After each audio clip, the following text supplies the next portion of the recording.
السوشيال ميديا وما أدراك بالسوشيال ميديا اللي أنا ظاهرة عليها دلوقتي، بس مش هو ده موضوعنا. السوشيال ميديا بتفتح قوي مجال للسوشيال كومباريزن أو المقارنة الاجتماعية، عشان كده كتير قوي من بناتنا ومن صبياننا ومن سيداتنا ومن رجالتنا بيقارنوا نفسهم ببعض. أنا ببني الايمج بتاعتي أو علاقتي بنفسي أو confidence بتاعي بناء على أنا فين في الكومباريزن بتاعت الناس اللي أنا بشوفها على السوشيال ميديا، بالذات البودي ايمج. أنا شكلي إيه؟ الراجل عايز يبقى الفورمة، الست عايزة تبقى رفيعة، البنت عايزة تبقى مش عارفة شعرها ايه.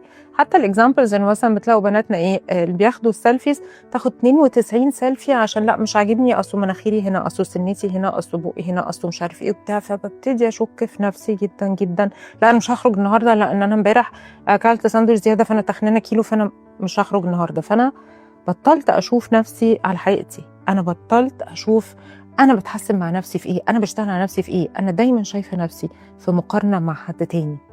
إحنا محتاجين نشتغل على عيالنا ومحتاجين نشتغل على روحنا، إنه الكونفيدنس بتاعي عمره ما هيجي بالمقارنة بحد تاني. الكونفيدنس بتاعي هيجي لما أنا ألوكيت أنا محتاجة أشتغل على إيه في نفسي ليا.